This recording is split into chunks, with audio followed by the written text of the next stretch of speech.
God's morning po sa ating lahat.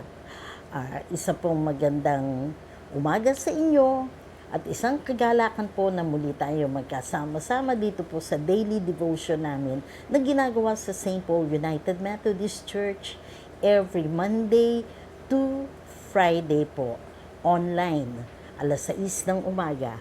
At kung meron po kayong pagkakataon, meron po kaming face-to-face na prayer covenant every Saturday, same time po, dito po sa conference room ng St. Paul United Methodist Church. Ang ating pong aralin ay matatagpuan po sa unang Pedro, Kabanata 3, talatang 13 hanggang 17. Bago ko po basahin ang mga talatang ito, samahan niyo po ako sa ating panalangin. Diyos namin makapangyarihan, maraming salamat Panginoon sa buong magdamag na kami ay iyong sinamahan sa aming pagtulog. Kaya naman taglay namin Panginoon ang panibagong kalakasan ng aming lupang katawan at ang panibagong buhay na kaloob mo na punong-puno ng pag-asa, O Lord. Sa mga oras na ito, Panginoon, hili-hiling namin na ang iyong banal na Espiritu ang aming makasama at mangusap sa mga oras na ito sa bawat isa sa amin nang ito ay matimo sa aming buhay at maging kalakasan namin sa pang-araw-araw na buhay. Ang lahat na ito'y dinadalangin namin sa matamis sa pangalan ni Jesus. Amen. Hayaan niyo pong basahin ko ang 3 talata na magmumula po sa unang Pedro, Kabanata 3. Talatang 13. At sino naman ang gagawa sa inyo ng masama kung wala kayong hinahangad kundi pawang kabutihan? Talatang 14.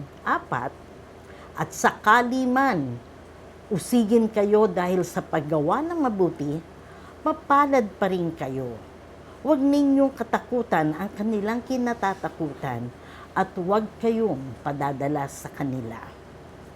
Talatang 17. Higit na mainam, sakali mang ito'y ipahintulot ng Diyos, kaysa magdusa kayo dahil sa paggawa ng masama. Ang mga talatang ating binasa ngayong umaga ay malinaw na nagsasabi na habang tayo'y nabubuhay dito sa mundong ito, meron tayong dadanasin ng mga pagsubok, hirap, pasakit. At alam ko, walang may gusto na tao o hindi natin gugustuhin na dumaan tayo sa ganitong mga paghihirap. Ang paghihirap ng buhay ng isang tao ay maaaring bunga ng kasalanan na kaya ang ating mga maling desisyon o yung mga bunga ng sarili nating katwiran. At ngunit ang paghihirap para sa tama ay nasa kalooban ng Diyos. Minsan talaga pinahihintulutan ng Diyos na tayo ay magdanas ng kahirapan o sakit, na tayo ay magdusa sa paggawa ng mabuti. At iyon ang nakalagay dito. Kung sakaling may umusig sa inyo sa paggawa ng mabuti, ang sabi ng Panginoon, mapalad pa rin kayo. Mapalad tayo. Kaya ang sabi naman sa talatang 14, huwag ninyong katakutan ang kanilang kinakatakutan at huwag kayong padadala sa mga taong umuusig sa inyo, lalo na kung alam ninyo na ito ay tama at para sa Panginoon. Alam ng Diyos ang mga hinanaing ng bawat isa sa atin. Basang-basa niya ang ating mga puso at alam natin, iba ang pananaw ng Panginoon sa ating mga pinagdaraanang mga pag-uusig, kahirapan. At sa pananaw ng Panginoon, maaaring ito ay daan sa paglago ng bawat isa sa atin Kaya ang sabi niya dito, huwag tayong susuko. At lalo na kung ang mga paghihirap at pag-uusig na ating tinatanggap o sakripisyo ay ating isusuko sa ating Panginoon. Ang mga pag-uusig, sabi ko nga, malinaw na hindi lahat ng ating dinadaanan ay manggagaling sa Diyos.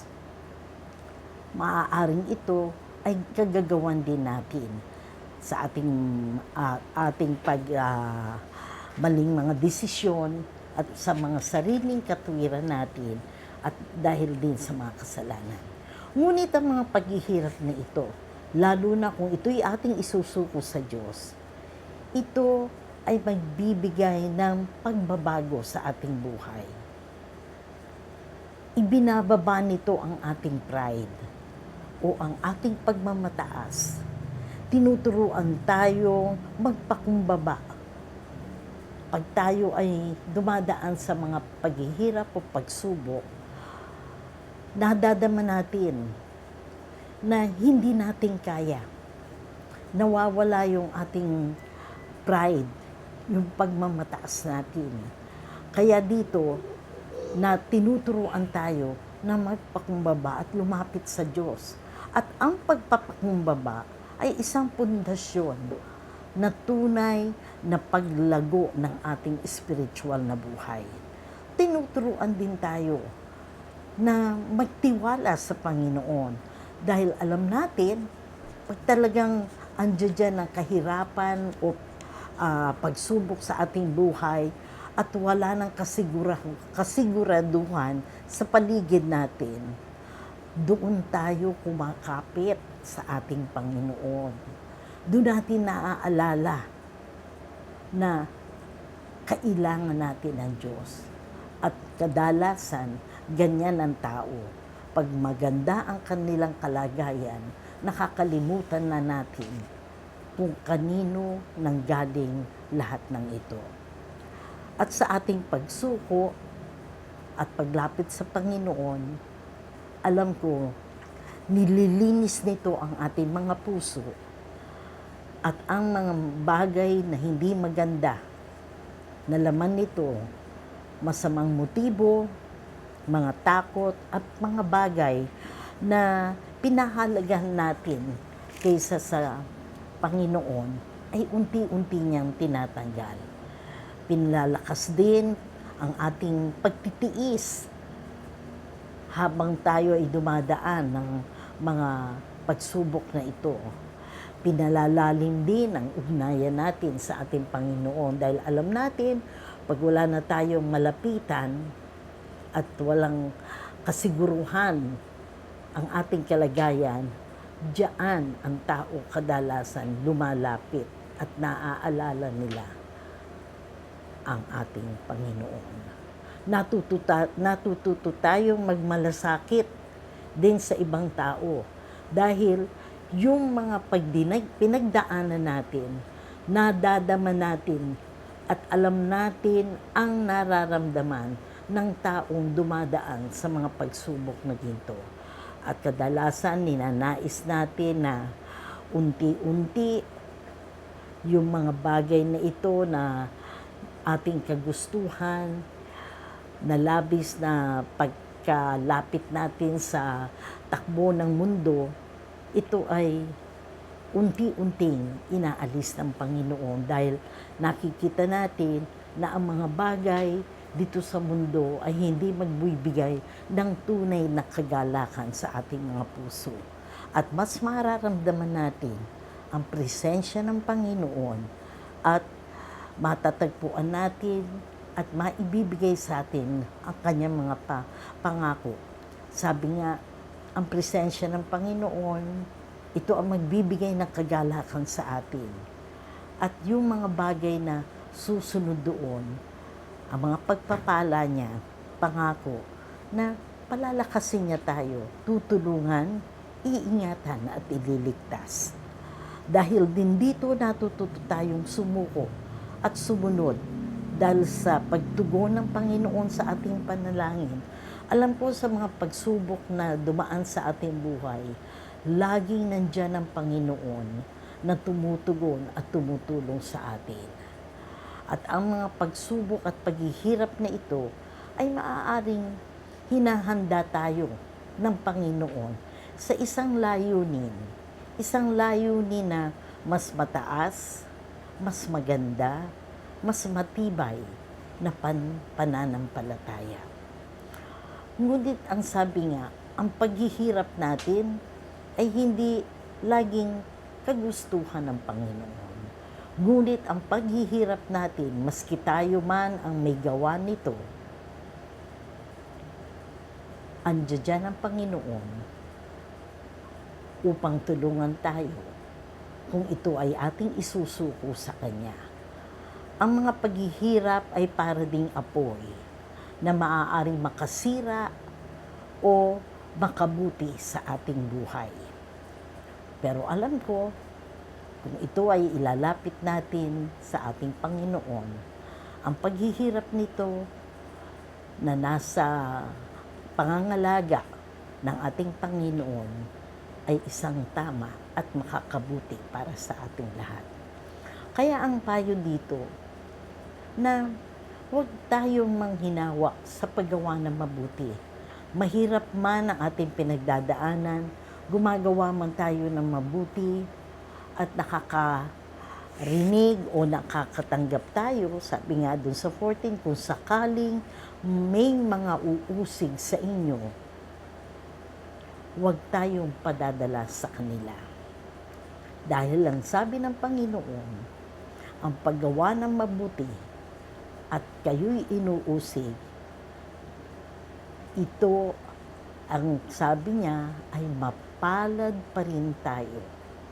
Dahil naandyan ang Diyos para tayo'y patnubayan, tulungan at humugin. To God be the glory. Tayo po'y manalangin. Aming Diyos na makapangyarihan sa lahat, salamat Panginoon sa mensahe ng buhay na kami Panginoon na dumaraan sa mga pagsubok at dadaan sa mga pagsubok, O Lord.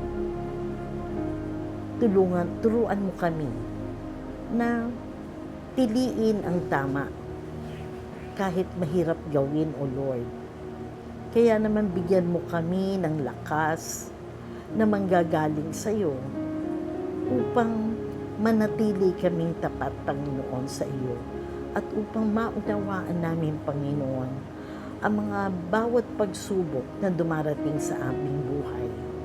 Patawarin mo kami, Panginoon, dahil minsan kami ang may kagagawan ng aming mga nararamdamang paghihirap.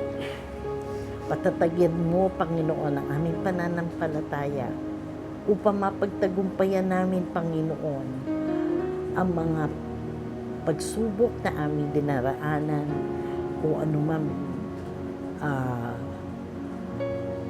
kahirapang aming dinadanas, Panginoon. At kung ito ay aming mapagtagumpayan, O Lord, maging isang patotoo kami sa aming buhay, sa gitna ng hirap, na may kapanatagan ang aming buhay. Lord, patawarin mo kami kung kami man ay nagkukulang sa iyo at sa aming pagkukulang, O Lord, at sa aming kasalanan.